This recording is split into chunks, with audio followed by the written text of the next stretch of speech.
We'd be absolutely willing to do that.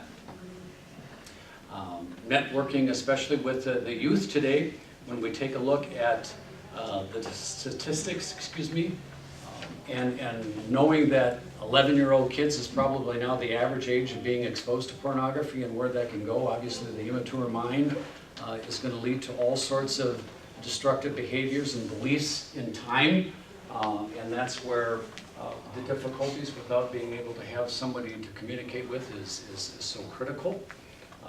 And not that I'm suggesting we have 11-year-olds take a Conqueror series course, but that's where things are beginning in today's society. So again, having that assumption and rather than a question as to whether my kids, my grandkids, whomever might be exposed to this, it's reality and it's here today.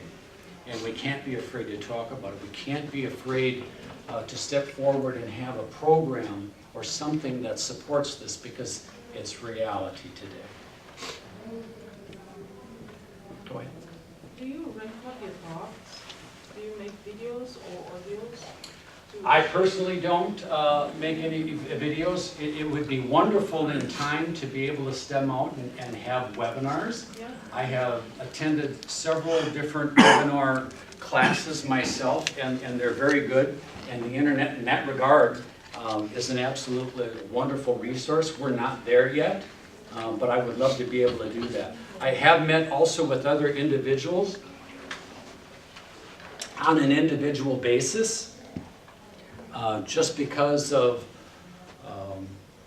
certain positions that a person may have, or so I want to make myself available as well there too, where we can develop a program together. The other thing that we haven't had an opportunity to do yet is to have a group of people maybe go through this series, just to be able to be educated and then perhaps start their own programs within their own churches or organizations to be able to grow this program. I would love to be able to do that. So if your church out there is in need of wanting to have a program, you've got a group of people that would be perhaps interested in leading a group.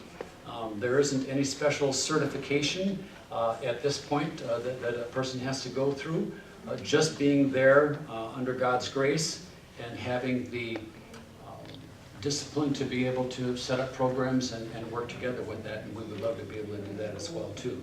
So again, call me, email Mike, whatever it is to be able to get this information out would be absolutely fantastic. And I'll just chime in on that. I'm one of the pastors here, and Ron and I pray together and minister together. I don't even know really any of the men who are meeting the group because we keep it completely confidential. Correct. I have referred multiple men to email Ron, and I take the hands off of that unless they're meeting with me pastorally. But we're getting calls from as far as Park Rapids, Boston, Walker, men who hear that we have something at our church or Oak Hills has something, and somehow they get my name, and I usually send them Ron or Mike's way. But what I'm not aware of is a lot of other locales like Boston, Walker, Park Rapids, International Falls. If we could get satellite locations, so to speak, or local locations, I think it's the way to minister to men. And I'll just mention this. I just preached on sexual purity about a month and a half ago. And one of the things I realized as I was preparing that message, and that I said while I was preaching that message, is I'm not aware of anything like this for women.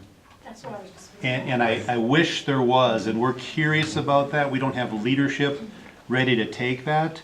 But I think the need, and I've got 4 daughters, is part of why it's compelling to me, because of the world I've tried to raise them in purity. But then the other thing I'll mention is, especially to those of you in leadership in your ministry or church, find a couple $1,000s and spend it on something like this. You have to do that with your boards, with your financial base, maybe with your own money. Even a couple $100s can get you well on the way. Right. But if you can find a staff person or a lay person and support them with mileage or materials or training, or taking Ron to lunch or whatever that means. We've got to I like spend lunch. some men's ministry money and frankly women's ministry money. We have to put money behind this because we're up against quite a challenge, but it's also an incredible opportunity. That word freedom, it's great to see that in the middle of the board. Thank you, Ron. Yeah, it really Because is. there's hope and healing. It really happens. It does happen. And the important thing to understand again, and I can't emphasize this enough, is we try to do it alone. You say to yourself, I can beat this. We'll just take a break and I can win this battle. And unfortunately, we're not strong enough as individuals to be able to overcome this. Evil is stronger than us in that regard. And it will break you down. So the group atmosphere, just like any other program that you mentioned, is key in being able to talk about things openly without judgment, because we all have those closeted secrets that, oh my goodness, if they only knew, kind of a thing. And this gives us an opportunity to talk about that and let healing begin. Without that education and understanding of purpose, God's grace and forgiveness, it's impossible to do alone. You need a group of people that support this, and that's what this is all about. Jerry mentioned cost, and this particular series itself is a 10-disc DVD, and I think it's $299. The books are $15 each, the workbooks.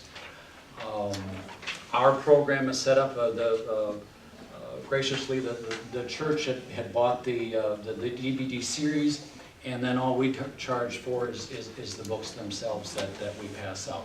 And if you can't afford to do that, it's no big deal. But if you can, it's just really $15 each for the books. And then my time, Mike's time, is just because we want to do it. Is this something that you eventually could take into schools, like for prevention? I would Because love I to. noticed you say it's faith-based, but Yes. you weren't pushing that today, that it was Correct. faith-based. So schools wouldn't have a problem with it, I wouldn't think. Education behind it is extremely important. Education behind this is power. I would absolutely love to do that. Unfortunately, we live in an era today of freedom of choice, and we allow freedom of choice in directions that often go the wrong way. But I would love to be able to eventually get to a point where you could talk to adolescents in that age group and not necessarily go through a program like this, Right. but be an education to them. And I think that would be absolutely wonderful, especially if you could do it as a community effort type of a thing. Well, you- Obviously with parental involvement, but The way things are going, through history, we've seen Sodom and Gomorrah. It got to a point, God just destroyed it. Rome, most powerful government on the face of the earth, got too full of itself and too free with everything, and it was destroyed, and we're not far from it. I had a conversation a while back with another pastor, and we were talking about, well, how does a person relate to this with an elderly person in particular, because they don't necessarily really grasp on to this whole pornography thing, and especially depending on where you grew up, having Playboy magazines or Penthouse magazines in your home, it was almost fashionable that you had that script coming into your home. But how do you get that? I said, well, I think the effects. The only thing I can think of is back in that era, and I guess I grew up in a lot of it. Smoking cigarettes and having alcohol. I grew up in Wisconsin, was like part of my life. I even smoked for a long period of time in my life, and certainly we knew family members and all kinds of people, and it became really socially acceptable. We had television shows where, you know, Dean Martin's out there smoking a cigarette and drinking a martini during a show, and it just became part of something that everybody, well, I guess that's just the way it is, kind of a thing. Your doctor used to smoke in the hospital Yeah, while yeah, he's talking to you. exactly. And I said, today, this is, and what happened was eventually in time, we figured out that, you know, smoking causes cancer. You know, it raises medical bills for everybody, and it's a bad thing. And we started to educate our youth about smoking cigarettes and the effects of that, and we did pretty good as a society, although it's still out there.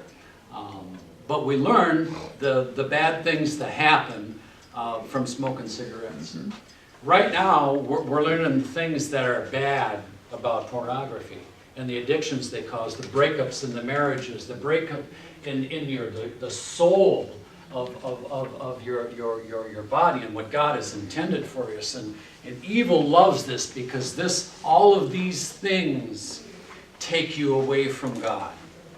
And he loves that. And so we're learning the ramifications of what pornography is doing in society. Not quite to the level of cigarettes, unfortunately, but the destruction that it brings in so many ways is learned now. And we've also learned, and you'll read article after article after article now, that it really is, it's a brain problem. It's not a moral issue. It has moral implications, but it's a brain issue.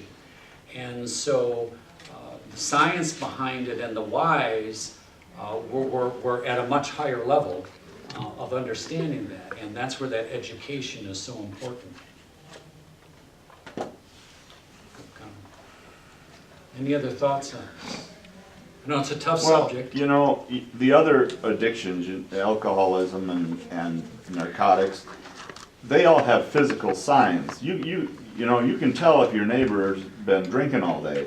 Sure. But there's no, I mean, guy can do this all day and then come to church the next day and never know the difference. You know, this one's, I think, probably, I'm not going to say it's worse, but it's as bad because it has no physical signs. And eventually, it will. Yeah. Eventually, it will. Your wife will notice. Your loved ones around you will notice. All of a sudden, you won't be quite the same individual you were before. And in time, it does destroy. The darkness would just get you. You'll isolate. Absolutely. Did You're they notice going to that, want fancier Snickers bars. people get more irritable when they're addicted to pornography, and they also they show that their brain actually, it changes the brain chemistry. So if you actually did brain images of someone who's consuming pornography, their different portions of their brain are more active or less active. Absolutely. Much the same as a cocaine addict. Yeah, and it can actually lead to trouble paying attention. Like, so teenagers who are consuming pornography can't pay attention as easily in school. Yeah, they become more irritable. Yeah, so there are some physical symptoms that. And in the family, privacy issues of, like I said, does your son or daughter freak out if you grab their phone? 2.5 minutes. Thank you. And go into a panic attack? Or do they just say, okay, you can take it? Well, the whole computer thing, it was like, you never let your kid put their computer in their room. Well, now they carry it with them everywhere they go. Unfortunately, kids go to bed with their phones. Not mine. And they're you know, they're not watching Disney movies. Yeah, I'm thinking about, you know, my upbringing too, and there were a lot of issues that you just brought up regarding smoking and drinking that were conversational pieces within my home, even with my dad. I never remember broaching this topic one time in any way, shape, or form with my dad. And really what happened was, you got the idea growing up that whole subject was taboo. And really it carried over from my home setting into the experience that my peers within the church, I mean, that was their experience as well. So all of the experimentation and all of that kind of thing was done in secrecy. It was all, we talked about it in privacy, we joked about it, but it was like a taboo issue to address. And I just know that over the years, now since then, even still within maybe the evangelical community, it takes on the form of a taboo topic. Yes. And I think as a result, kind of goes undercover. It absolutely does. And as a result of that, it really becomes a difficult topic. So, I appreciate that Mike and you guys are pursuing this. It's life today, unfortunately. Yeah, it's It really is. it's a growing problem within the evangelical church. Like you said, we know of a lot of evangelical pastors around the country that are suffering greatly from this, and their churches. But so somehow or another, we need to certainly recognize that this isn't taboo, that this is something God planned from the beginning, and He planned for us to discuss it. But I think He really did intend for it to be in the home, and I really wish. I mean, I've shared it with my mom many times over the years, and I wish that would have been addressed in the home, because the reality was that it was suppressed Right. in our home, and as a result, like I said, we went underground. I mean, when it was pressed down, I and my brothers, it was all, that was all experimentation underground, and it really wouldn't have to have been, I don't think. Oftentimes that secrecy brings inquisitiveness.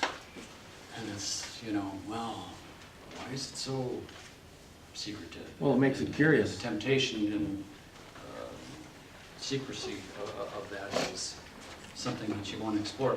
By the way, the sexual addiction screening test gives you a score sheet on the back of that. This one does not. But if you scored 4 or more on this trauma little quiz check sheet, if you will, it's telling you that obviously you've got some trauma in your life. Obviously, the more you have, the greater trauma that you've had in your life.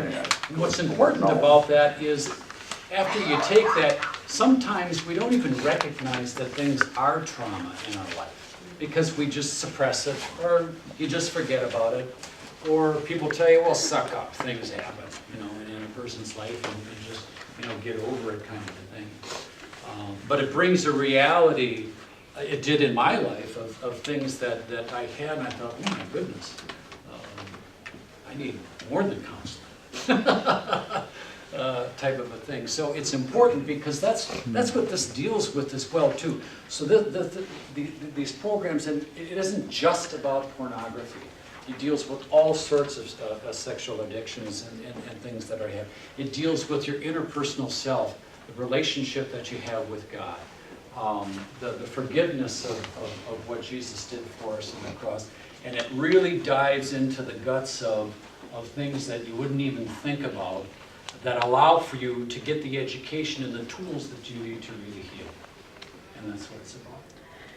So, one more question, yes? So would you recommend a series for someone who maybe has years later realized there was trauma that had been completely wrapped up in sexual behaviors, and memories and issues are coming to mind, years later?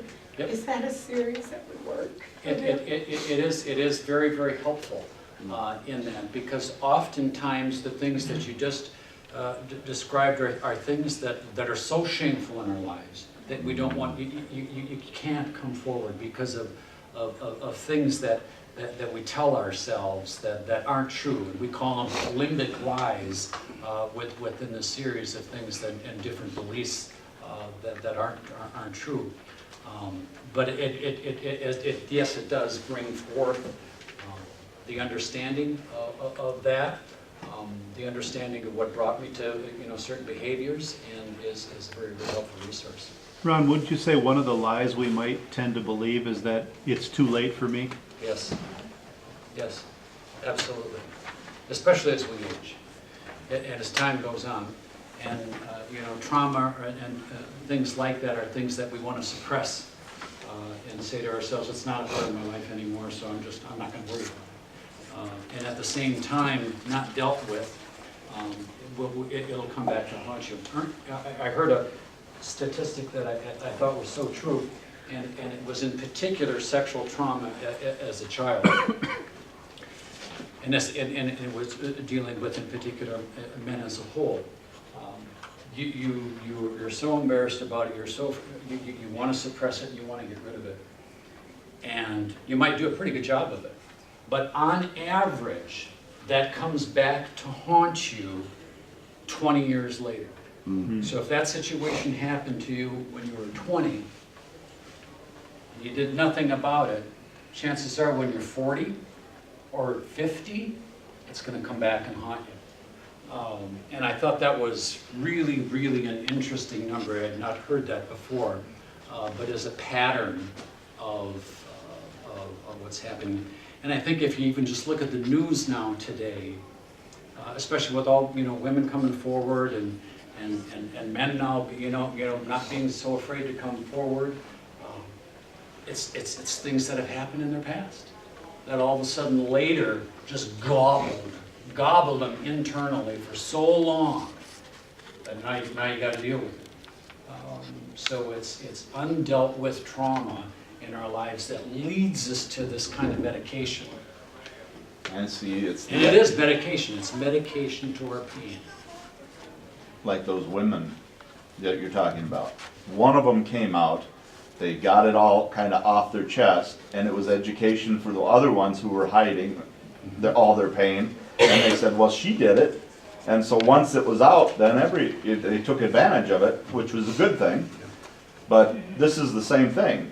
If you get a program out in front of people, young people, that maybe can give them some education, maybe stop it before it gets to be a problem for them. Exactly. A quick illustration is a beach ball, and years ago we were taught this, but it doesn't take anything to sit on a beach ball that has no air in it. It doesn't take any energy to do that. But over time, air being put into that beach ball, and if anybody in the room has ever tried to hold a beach ball underwater, out in the water, it's impossible. And so the idea was that over time, and that we don't set that, if it's unresolved, it will come out. But then over time, it's like air is put into that beach ball, and eventually it is going to erupt. It will come out. You can't control it. It'll be uncontrollable. And so as early as you can, allow God by His Spirit to do that work.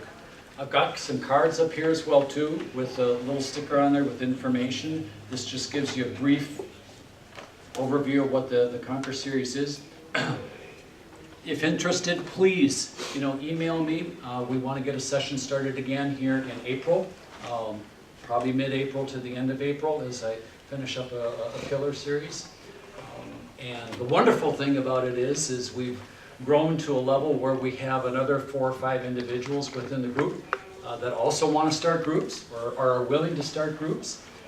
So we're prepared to do more than just one, which is absolutely wonderful because after the healing you want to be able to help other people. And that's what God wants us to do, is to be able to help each other. And so this is really a wonderful thing. So thanks for coming in to